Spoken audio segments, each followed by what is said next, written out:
Toots, nasa linya na natin ang ating special guest. Go ahead.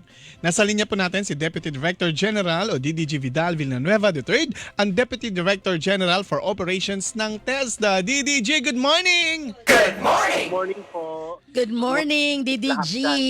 Hi ma'am, long time no. Oo nga, long time. Pareho ata kami ni DDG na medyo hindi ganun kaganda na pakiramdam. Pero Oo, maganda pero itong trabaho pa rin, pag-usapan natin. DDG. Oo, Opo anyway. nga ma'am kasi medyo nagbabago-bago yung panahon. Yes! Yung nga din sabi ko, naku, mawawalan na ata ako ng boses. Sabi ko gano'n. Anyway, so simulan na natin, DDG. Ano nga ba yung Training for Work Scholarship Program? Ito ba yung mas iba, ito po ba'y bukod doon sa meron ding ganito ang DOLE, di ba? Oh, ma'am, ano to siya? Ang DOLE tupad yan sa kanila ang ini-implement nila Hindi, ngayon. yung SPES. SPES, DDG, SPES. PTSP. Oo, yun. Ito, iba din to, DDG. Ito ma'am, ito talaga yung Training for Work Scholarship Program. Ang intention nito ay para i-skill at i-reskill or i-upskill Upscaling. mga workers natin na nasa trabaho na, di ba? Hindi kasi pwede na kung ano yung natutunan mo, yun lang, because nagbabago po yung ating mga technology. So we need to upscale and reskill our people kahit nasa workplace na sila o kahit nagtatrabaho na sa kumpanya o kung saan man sila. Aside from that, ang intention po nito ay para po yung ating mga workforce ay magiging responsive doon sa need ng ating mga industries kasi nakikita natin grabe ang pagbilis ng ating mga industries. Dumadami po buong Pilipinas. So kailangan nating punuan ang kakulangan sa workforce natin at i-upskill ating mga tao para kung ano yung latest technology ay magagamit nila na sa ganon, hindi naman mahirapan yung mga industry na nasa ating bansa. Under po dito sa Training for Work Scholarship Program, DDG, ano yung mga courses na nakapaloob dito? Madami to kasi magbe-base tayo kung ano ba ang current nilang ginagawa. Like for instance, may mga mechatronics tayo na nagpapatakbo sa ating mga industriya. Robotics na ang ginagamit natin ngayon, di ba? So, yung mga pagbabagong yan, yun yung tinitingnan natin na dapat mapunuan natin agad kasi technical yung TWSP. So, kung anong need ng industry o need ng lugar, sir, yun yung training na binibigay natin kasi we are also adapting yung advocacy natin na area-based demand-driven. So, kung ano yung pangangailangan sa isang lugar, pareho dito sa National Capital Region, ano ba ang kailangan ng ating mga industries dito or for instance na sobrang daming mga industriya sa manufacturing. So yun yung training na binibigay natin. We are not particular kung specific lang ba, hindi kasi nagbe-base tayo doon sa area-based demand driven. So kung ano yung request, ano yung pangangailangan, yun yung pinupunuan at binibigay natin dito sa TWSP Scholarship Program. Ibig sabihin po ba ng DDG, hindi ako pwedeng mamili na, for example, sa hoteliera ko, nagtatrabaho, di ba? Gusto kong mag-upscale, gusto ko namang mag-caregiver, ganyan. Hindi ako pwede mamili ng courses na magpapayabong sa kaalaman ko, sa skills ko. Sa ibang scholarship program ka pwedeng papasok. Mayroon tayong TTSP, tulong trabaho program. Ito namang TWSP. Iba tong approach natin kasi kung nasa hotel ka, dapat hotel related. Dapat linya mo. Linya. O dapat linya kasi yun yung upscaling na sinasabi natin. Upscaling. Kung Parang DDG, sorry Toots. Parang pag inihahanda mo yung tao sa kanyang career path. Tama, ma'am. Diba? Mag-level up. Ganyan. Yes. Diba, na as you perform your task, dapat din nag-i-elevate din yung kaalaman mo. Kasi baka mamaya yung alam mo, antiquated na pala yun. Hindi na yun ang current na trend. For example lang, total nabanggit nyo ni Toots at saka ni DDJ. For example, dun sa hotel. So, sa janitorial service ka. Okay, sa maintenance, janitorial. So, ngayon, gusto mo na pumani ka dun sa, for example, sa maintenance na tinatawag DDG. Halimbawa, gusto mo na maging tubero. O halimbawa, kasi pwede yung... ma'am, kasama yun sa coverage dito sa TWSP. Yes. Or O, yung, kung dahil janitorial ka, yung sa'yo, yung pagmamat lang dyan sa lobby ng hotel, pwede ka ding mag-upskill, housekeeping na para alam mo, paano ba ayusin yung mga kama, Hotel room. yes, sa hotel, yung paano ba services. pagsihan ating guest sa ating hotel. Oh, So, yun Pwede. correct po. Tapos kung gusto mo naman na maging Bellboy. kasi doon 'di ba, yung sa bellboy at saka yung sa pag-aayos ng mga rooms, o kaya dumating yung point na gusto mo ang pinaka-target mo, hindi, gusto ko yung sa front desk. Ayan. Si Di ba, Customer DDG? Relation Services naman. Yes, gusto ko na sa customer service na ako. Oo. Alam ko na yung Gusto mo pasikot-sikot dun sa cleanliness Tama yan, ma'am. So, ganun yung konsepto ng TWSP. Para i-upscale at ihanda ang ating mga workers kung ano man yung magiging direksyon kung saan silang kumpanya na connected or nagtatrabaho. So, ito pa ay daw ang isang best example, DDG2T. O, halimbawa, sa construction, siya po ay helper lang. Yes.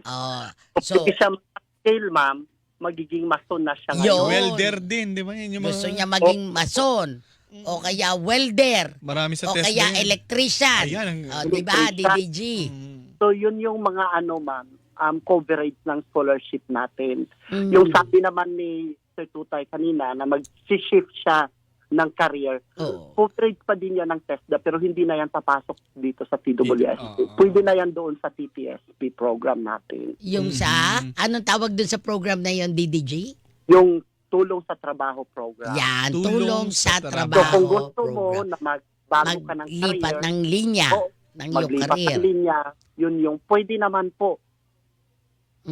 Pwede naman. Basta doon ka lang sa program na yon. Hindi ka dito sa Training for Work Scholarship Program. Kasi ito Kasi upscaling ito, ma'am, to. Rescaling kasi baka mamaya yung mga empleyado natin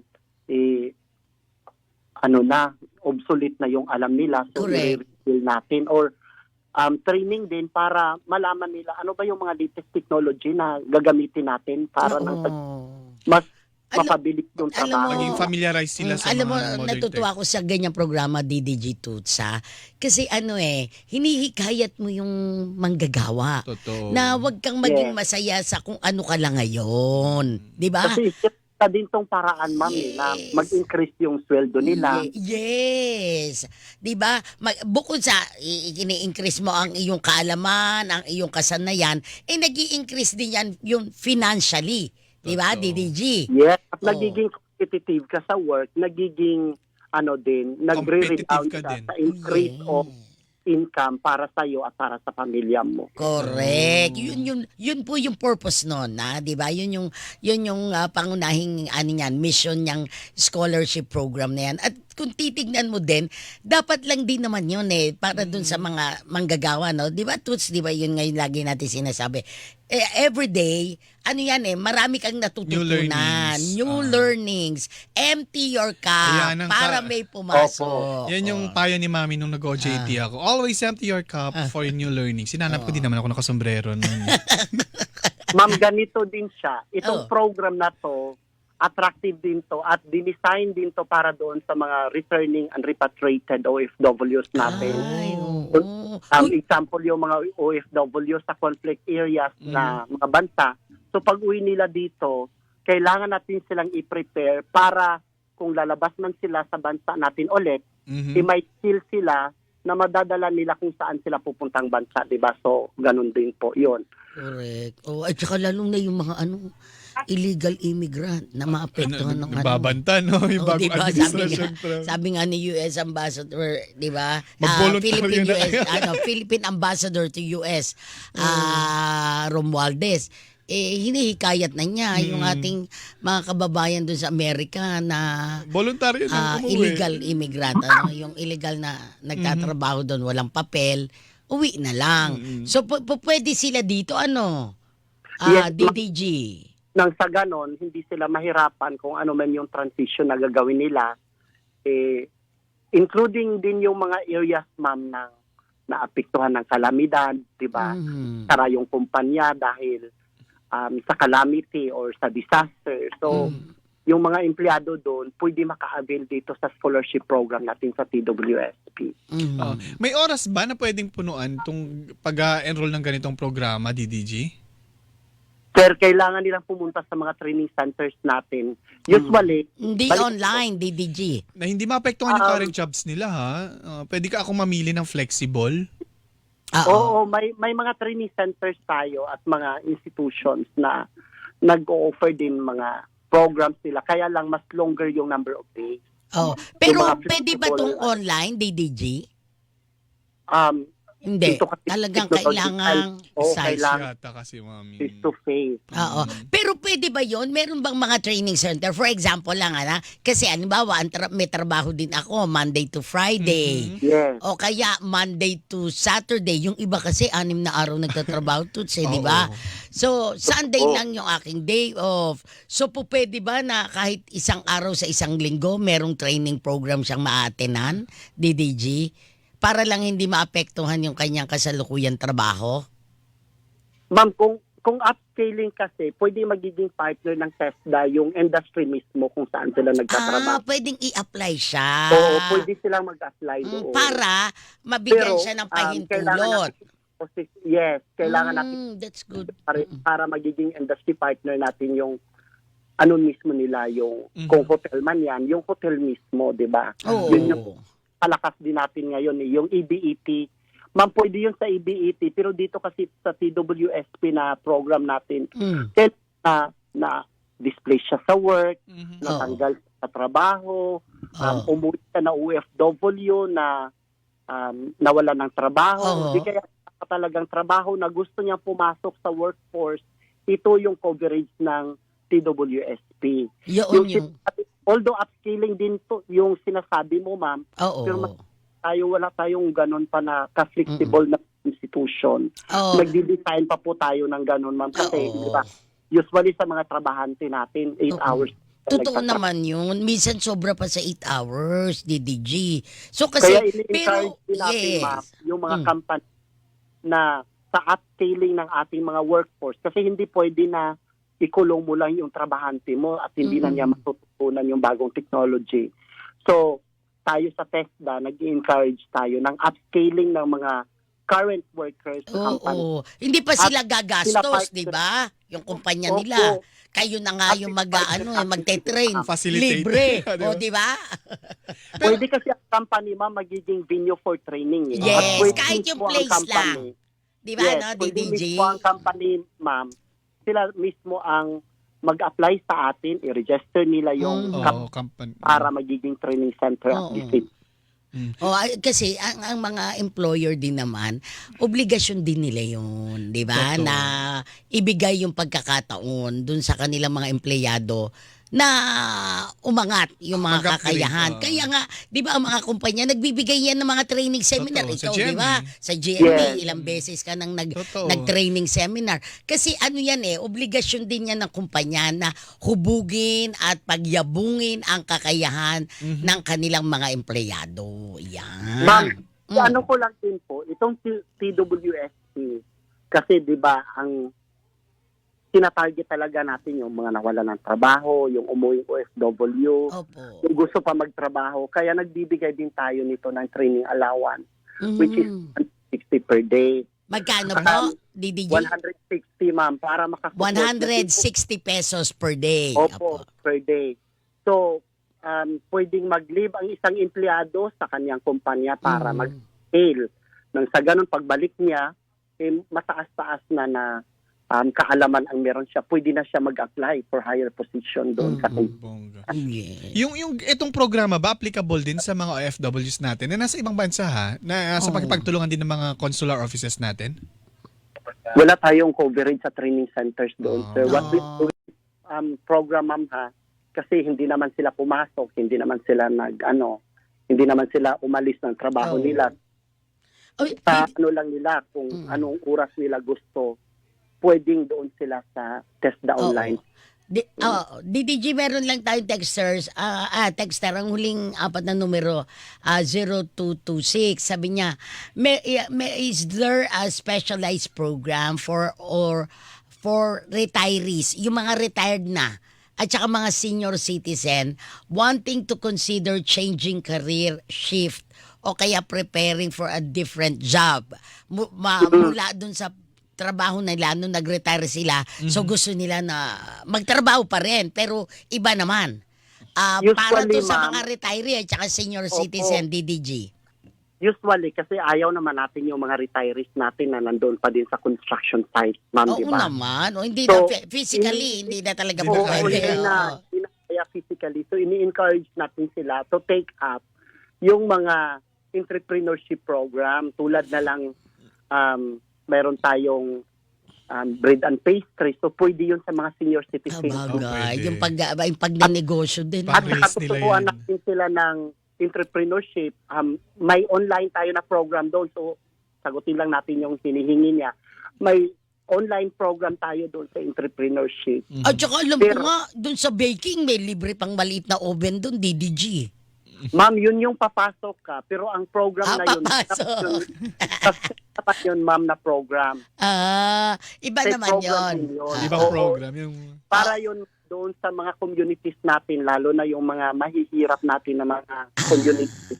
Yun yung naman. tinatarget natin sa STEP na mag-training yes, sila yes, dahil wala yes, silang ginagawa sa bahay eh. Oo. At is lang yung mga kababayan natin. So, i-train sila. Oo. Tapos, LGUs pa natin nandiyan STEP program na after the training, bibigyan sila ng mga toolkits pang yes. nila. Para panimula. Ano? Ang Totoo. ganda kaya yun. Opo. Sa susunod, pag-usapan ulit natin yung step na yun, DDG. Anyway, para sa mga interesado po sa Training for Work Scholarship Program ng TESDA, ano pong maaari nilang gawin, DDG? Saan sila pupunta? Ano mga dapat nilang gawing mga daling mga dokumento at kung anik-anik pa? Oh, ma'am, kung OFW sila na repatriate natin galing sa mga conflict areas, sinasalubong natin yan sila sa airport at binibigyan natin ng scholarship certificate. So, pwede nila dalhin yung scholarship certificate na yan kahit saan man na TESDA. We have 178 directly TESDA institution at meron tayong more than 4,000 na mga registered or accredited institution ng TESDA, mga pagmamayari ito ng mga pribadong individual at kumpanya. Pwede nilang dalhin yon. Para doon sa walang mga gano'n na certificate, pwede silang magpunta sa pinakamalapit nila na mga TESDA accredited institutions or sa mga TESDA institutions mismo at dalhin nila yung certificate of employment nila at mag-inquire sila doon anong oras ba o anong mga qualifications ang gusto nila. Pero mas maganda yun, ma'am, na titingnan nila kung saan ba sila gusto mag-upskilling at anong field ba para makita din nila, mag-browse din sila ba sa ating mga provincial offices nang malaman nila saang school sila pupunta nang hindi rin sila mapagod pabalik-balik na yung gusto pala nila wala pala sa eskwelahan na yon. Oo. So mabuti na din na pumunta sila sa ating mga provincial offices. Nakakalat po yung mga provincial offices natin all over the country sa lahat ng 82 provinces. At dito sa Metro Manila, mayroon din tayong mga district offices na makikita nila sa website natin yung mga address. May 6 tayo dito, ma'am, sa national region ng mga district offices. Kababayan natin pwedeng dumiretso doon, hanapin nila yung scholarship focal at tatingin nila saan ba sila pwedeng mag-enroll for the particular qualification or course na gusto pursue. At saka para ma-assist na din sila, no? Para ma-assist kasi mahirap minsan kung online lang, Oo. nagre-request yung mga kababayan natin, hindi tama yung information. So mas mabuti na yon na puntahan din nila, bisitahin nila yung Oo, PIN. para kung may mga tanong-tanong pa po kayo, masasagot na kayo direkta. Opo. Anyway, Toots. Ayan, wala nga. Very well said ni DDG. Interesado nga ako mag-upskill din. Oo nga. Ang skill mo, sir, Editing. May ganyan ba kayo dyan? Meron sila Toots. Yung sa video yung sa editing, video graphics. editing, graphics. Yung Yung- sa mga content yung graphic- creator. meron pa tayo, ma'am, at ibang qualification din yung content creator or yung editing sa mga videos, yun yung isa sa mga kakailanganin pa nating i-develop, ma'am. Kasi medyo pumapasok na yan sa creative industries. Oo. Baka Correct. pwede kami Creative pagpapulong nga sa mga media personnel natin, no, para makakam up tayo ng Oo, patulong kayo kay Tuti, DDG. Pero ako ay mag-TikTok. Yun. Anyway, DDG, maraming salamat. Ma'am, Pahinga ka maraming din. salamat sa Inom inyo ng sa vitamins, Get well. DDG. Get well. Get Oo nga, well. nagtatago nga ako kasi ang init sa labas. Muulat bigla. Pagaling po kayo. Happy weekend. Maraming salamat, ma'am, sa inyo at maraming salamat sa pagtitiwala ng ating mga kababayan sa TESDA. Tuloy-tuloy lang po ang ating serbisyo para sa ating kababayan at sa buong Pilipinas. Kasi sabi nga ng ating mahal na Secretary Jose Francisco Kuya Kiko Benitez, Mhm. pag nag-TESDA ka, kayang-kaya mo na ang buhay mo. Kaya sa aming sinisigaw ngayon sa TESDA, kayang-kaya po. Yeah. Kayang-kaya natin umangat sa Kayang-kaya buhay. natin lahat. Yan. Yes. Opo. Thank you, DDG. Ingat po. Happy weekend. Happy weekend po sa inyo. God bless everyone. Bye-bye. God bless po. Inyo pong narinig si Deputy Director General Vidal Villanueva III, ang Deputy Director General po for Operations ng TESDA. Tuts, oras Hilingan, walang pinoprotekta.